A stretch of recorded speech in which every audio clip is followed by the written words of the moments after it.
Chapter आप लोगों का फिजिक्स का है ना। अभी लिखने की जरूरत नहीं, केवल समझें unit and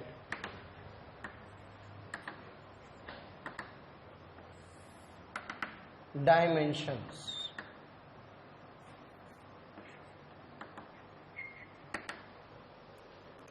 it is a very fundamental and very basic chapter, unit and dimensions. Unit और डायमेंशन हम लोग पढ़ रहे हैं फिजिक्स के अंदर, है ना। तो जो पहला सवाल आता है दैट इज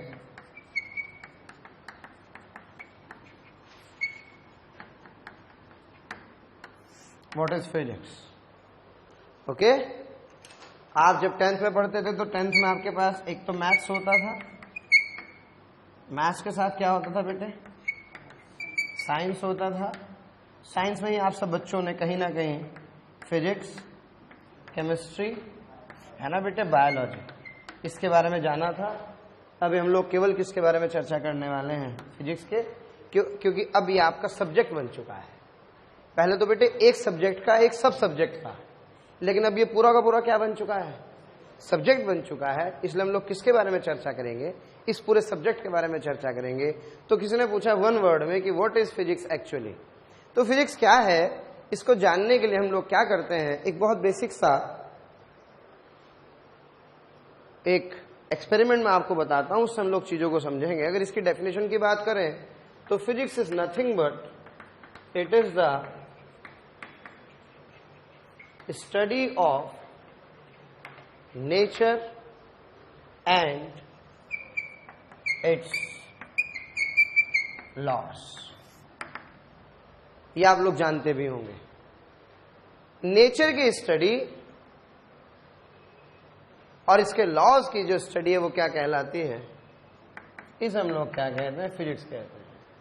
भाई एप्पल, कौन बैठा था नीचे, न्यूटन। कौन सा फ्रूट गिरा, एप्पल का। तो किसके सिर पर गिरा, तो न्यूटन ने कहा ये क्या हुआ, है ना, ये गिरने के बाद ऊपर क्यों नहीं गया। दुनिया के सारे एप्पल कहाँ गिर रहे हैं, नीचे क्यों गिर रहे हैं, ऊपर क्यों नहीं जा रहे। ये अपने आप में एक सवाल था। जब मैं ऊपर से यहाँ कहीं से भी कूदता हूँ तो हमेशा कहाँ जाता हूँ, नीचे। दुनिया में कोई भी चीज ऊपर फेंकता हूँ तो घूम करके कहाँ जाती है, नीचे। इसका मतलब क्या, इस अर्थ में कोई मैग्नेट लगा हुआ है। तब इसने किसका नाम दिया, क्या ग्रेविटेशन का। और किसकी डिस्कवरी हुई, ग्रेविटेशन की। तब उसने कहा कि दुनिया की हर चीज को अर्थ अपने सेंटर की ओर खींचती है, और इस लॉ को क्या कहा गया, लॉ ऑफ ग्रेविटेशन। क्या बेटे मेरी बात सबको क्लियर है। नेचर के अंदर फिनोमिना हो रहे हैं, क्या हो रहे हैं, फिनोमिना हो रहे हैं, और हम उनको क्या कर रहे हैं, ऑब्जर्व कर रहे हैं। और ऑब्जर्व करके क्या बना रहे हैं, अंदाजा लगा रहे हैं। और अंदाजा लगा करके जो फॉर्मूला बना रहे हैं उसी को हम लोग क्या कह रहे हैं, फिजिक्स कह रहे हैं। बहुत प्यारा example, there is a great scientist Feynman, Nobel prize winner scientist था। बड़ा कमाल का इसने एक्सप्लेन किया। इसने कहा कि देखो भाई, ये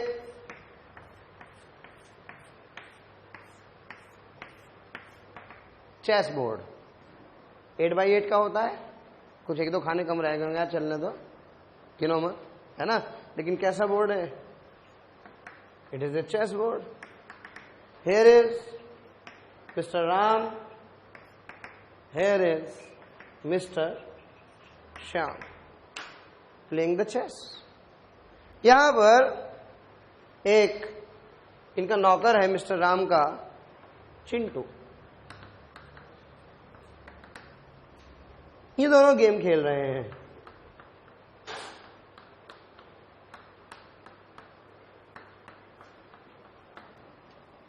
ऑब्जर्व कौन कर रहा है, who knows the rules of the game, obviously Ram and Shyam, they were playing the chess. इन दोनों को तो रूल्स पता है, आपको भी पता होगा।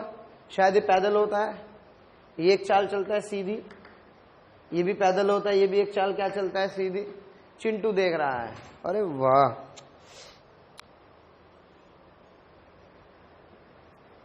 एंड प्रिडिक्टेड क्या, कि पैदल की चाल क्या होती है, एक हो रही है, क्योंकि दोनों मालिक एक ही चला रहे हैं, कहीं कहीं दो भी चलाते हैं लोग। क्यों? अपन जनरल रूल्स की बात करें तो ही प्रिडिक्टेड कि यार इसकी चाल तो क्या है, एक है। अचानक से घोड़ा चला और घोड़ा चला 1 2 2.5 1 2 हाफ, क्या भाई 1 2 सेकेंड हाफ यहां रख दिया। इसने कहा ये क्या हुआ, ये घोड़ा कहां से आ गया? इसको थोड़ी पता है, इनको तो पता है। ये तो केवल क्या कर रहा है, ऑब्जर्व कर रहा है। फिर पता लगा यहां पे ऊंट था, ये ऊंट ऐसे तिरछी तो भाई कहीं भी घुमा रहा है। उसको टेंशन हो गई, कह रहे हाय ये क्या हो रहा है, बड़ा मुश्किल सा हो रहा है मेरे लिए बताना चीजों को, कभी सीधा चलता है। फिर इसने सोचा अरे ठीक है यार कोई बात नहीं, कुछ पता लगा है नहीं पता लगा, but I am damn sure कि जो पैदल होता है ये तो एक कदम क्या चलता है आगे। लेकिन हुआ क्या कि जैसे ये एक कदम आगे चला और ये आगे चला, और जब ये यहां हुए तो इसने इसको मार दिया। होता है शायद, तिरछा मारता है, चलता सीधा है। रामू जो चिंटू था, उसके दिमाग की तो दही उड़ हो गई, कर अभी ये क्या हुआ, अभी तो मैं सोचा था कैसे चलता है सीधा, लेकिन ये मार कैसे रहा है तिरछा। इसका मतलब मेरा पहले वाला रूल गलत हो गया, मैंने जो पहले सोचा वो क्या हो गया, गलत हो गया। फिर सही क्या है, सही है कि चलता सीधा है, लेकिन जब क्या करता है उड़ाता है तो तिरछा उड़ाता है। Are you getting my point बेटे, समझ में आ रहा है? Are you getting my point? तो ये जो पूरा चेस बोर्ड है मेरे बच्चों, ये नेचर है, इट इज द नेचर। ये जो मूव्स हो रहे हैं, ये मूव क्या है मेरे बच्चों, ये फिनोमिनाज हैं। And this Chintu is what, yes it is the scientist. God तो पता नहीं है कि नहीं है, लेकिन कहीं ना कहीं गॉड एग्जिस्ट करता होगा, क्योंकि इस चेस के ऊपर कोई खेल तो रहा होगा ना। अगर खेल रहा है तो गॉड है, नहीं खेल रहा तो गॉड नहीं है, लेकिन कुछ हो तो रहा है ना। समझ में नहीं आ रहा। We are what, we are the observer. हमने अंदाजा लगाया अरे यार ये ऐसे हो रहा था, तो फिजिक्स का क्या बना दिया, लॉ बना दिया। लेकिन पता लगा जैसे ही क्रॉस हुआ तो हमने उसको मॉडिफाई भी कर दिया कि यार वैसे तो ऐसा है, लेकिन अगर ऐसा हो जाए तो ऐसा हो जाए। नहीं समझा? इसलिए समय के साथ लॉज क्या होते हैं, मॉडिफाइड होते हैं। आप लोगों ने सुना होगा है ना कि भाई इस लॉ में ये वाला मॉडिफिकेशन किया गया। क्यों किया? जितनी आपकी समझ डेवलप होती जाएगी, जितना आप चीजों को जानने लगेंगे, उतना ही आपको चीजें समझ में आने लगेंगी और आप नए नए लॉज बनाने लगेंगे। यही तो साइंटिस्ट है। तो फिनमैन ये कहते हैं कि जो नेचर है वो ये चेस बोर्ड है बेसिकली। इस पर जो मूव्स हो रहे हैं ये आपके फिनोमिनाज हैं, और इन फिनोमिना को कौन ऑब्जर्व कर रहे हैं? जो ऑब्जर्व कर रहा है वो क्या है? साइंटिस्ट है, जिसको जितना समझ में आया उसने उतना ही बड़ा लॉ बनाया, और जिसको कम समझ में आया उसने छोटा लॉ बनाया। जिसको ज्यादा समझ में आया उसने लोगों के लॉज को भी क्या कर दिया, डिफाइन कर दिया। कह रहा इसको ठीक करो, पहले यूं सही था अब यूं सही है। नहीं समझ में आया? एक साइंटिस्ट को घोड़े की चाल समझ में आई, अच्छा 2.5 भी चलता है, ये कितना चलता है? हाँ तुम पैदल की बात कर रहे थे, मैं तो घोड़े की बात कर रहा हूँ। लो मैंने ऊंट की बात कर दी, मैं हाथी की बात कर रहा हूँ। क्या बेटे मेरी बात सबको क्लियर है?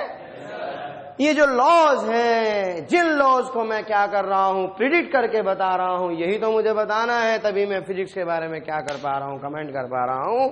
अब बात यह है कि दीज लॉज जो मैं प्रिडिक्ट कर रहा हूं, जो फिनोमिना को मैं देख रहा हूं, उनको मुझे एक पर्टिकुलर एक फॉर्मेट देना होगा, एक फॉर्मूले की फॉर्म देनी होगी। लेकिन उस फॉर्मूले में मुझे कुछ क्वांटिटीज की रिक्वायरमेंट होगी। These quantities by which we can express these laws, एक लैंग्वेज। अरे जो मुझे दिखा, क्या मैं उसे कहना भी तो चाहता हूं? क्या मैंने कुछ महसूस किया? क्या मैं उस बात को आगे ट्रांसफर भी करना चाहता हूं? क्या सीधे सीधे शब्दों में, ताकि दूसरा मेरी बात को समझ भी जाए? क्या मेरी बात क्लियर है? तो क्या मैं उसे एक फॉर्मुलेटेड फॉर्म देना चाहता हूं?